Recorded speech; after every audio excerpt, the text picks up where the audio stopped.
O Senhor esteja convosco. Ele está no meio de nós. Proclamação do Evangelho de Jesus Cristo, segundo Mateus. Glória a vós, Senhor.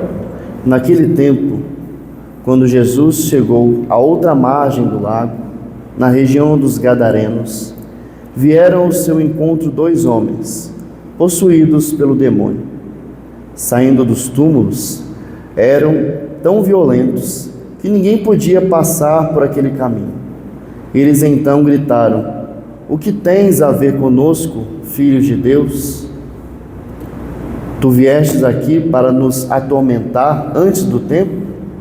Ora, a certa distância deles estava pastando uma grande manada de porcos.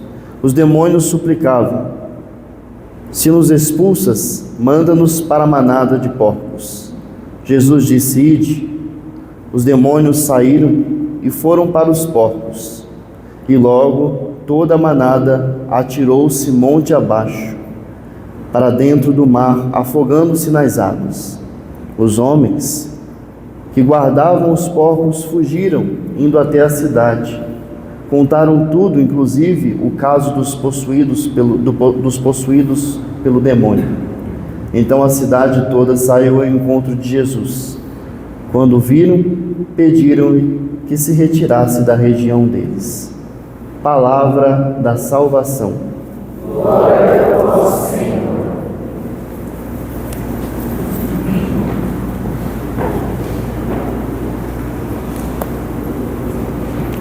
Primeira leitura, nós vemos uma história dramática de Agar, a egípcia, que é expulsa de casa com seu filho e vai para o deserto. Um código, melhor, um contrato encontrado ali na cidade de Nuzi, na antiga Mesopotâmia, onde é localizado o Iraque. No contrato tinha uma cláusula que dizia que era proibido a primeira esposa principal, expulsar a outra esposa. No entanto, nós vemos que quem expulsa é Abraão. Ele expulsa Agar.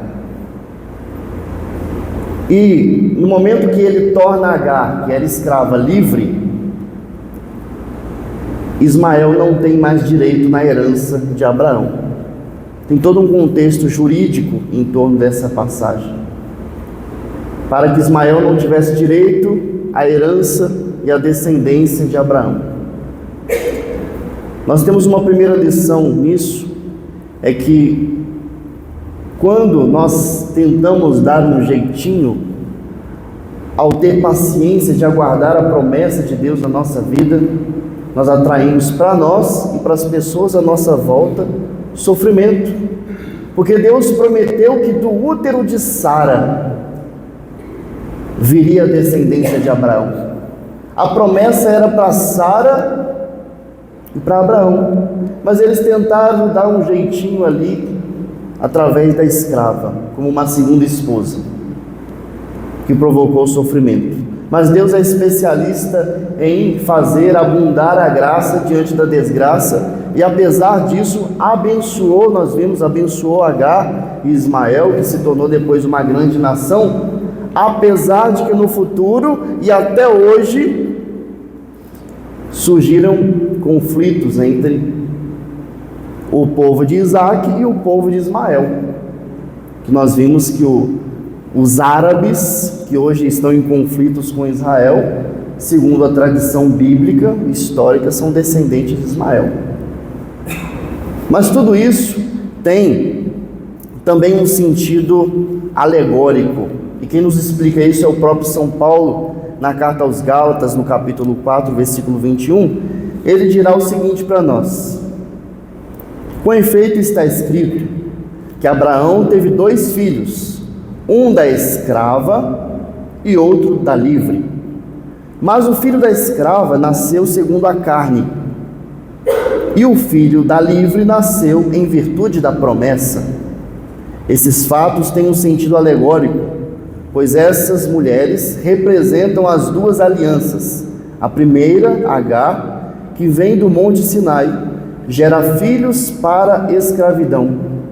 Então Agar faz uma referência, porque ela é egípcia, faz uma referência ao povo que vem da escravidão, gera filhos para a escravidão.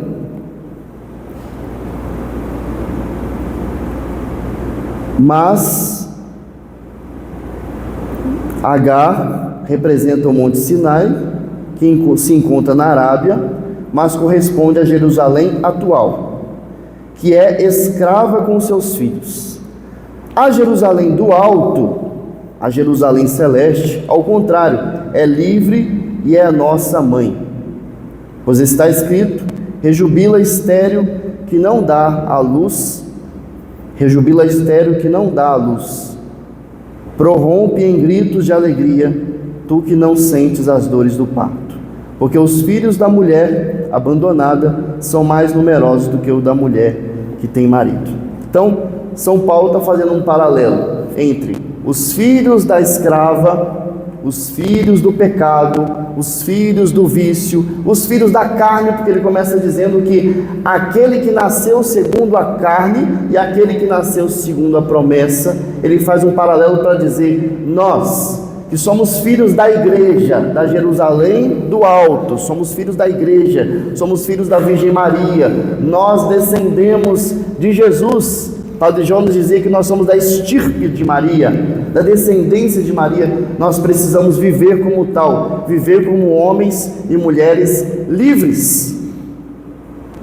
Homens e mulheres livres, que dizem não para as tendências da concupiscência, que vem da carne, que é natural, para uma vida sobrenatural, dizer sim para a graça, dizer sim para o bem, dizer sim para Deus. Mas nós não podemos abrir brechas, e nós estamos sempre abrindo brechas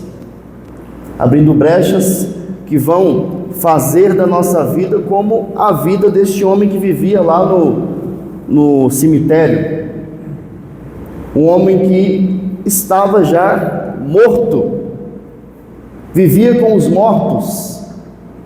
Brechas nós abrimos no casamento, com conversas maliciosas aí nas redes sociais, brechas que abrimos através de músicas que fazem apologia ao pecado, brecha através de filmes, de conteúdo que se assiste que fazem apologia ao pecado, brechas e concessões pequenas que nós vamos abrindo, que vão nos afastando de Deus e pouco a pouco nos fazem viver como filho da escrava e não como filhos da liberdade. Jesus veio para tornar todos livres, mesmo o filho da escrava. Interessante que em Isaías, no capítulo 60, de 1 a 6, faz menção aos reis magos, dizendo que os gentios viriam sobre a sua luz e os reis para contemplar a sua beleza. E posteriormente aos reis magos, nós vemos na Bíblia que eles vêm do Oriente, mas posteriormente tem uma tradição que diz que uns vieram da Arábia, um veio da Arábia, outro da Índia e o outro da Pérsia. Isso é uma referência dizendo que aquele filho da escrava, porque um veio da Arábia, lembre que os árabes são descendentes de Ismael, aquele da Arábia que visita Jesus, Jesus veio para torná-los livres também, ele veio para dar a liberdade a todos nós. Então nós precisamos, nós batizados, olha que interessante, nós nascemos escravos, nascemos filhos da escrava, e nos tornamos filhos da livre quando somos batizados em Jesus Cristo. E assim devemos viver como homens e mulheres livres, que têm a liberdade de sempre renunciar ao mal, renunciar à escravidão do pecado, para dizer sim para a graça de Deus. Portanto, peçamos a Deus que Ele, que sempre tem iniciativa de cuidar de nós, que Ele reavive no nosso coração esse desejo de viver segundo o Espírito para o qual nós somos feitos, e não segundo a carne, como filho da escrava. Louvado seja o nome do nosso Senhor Jesus Cristo. Para sempre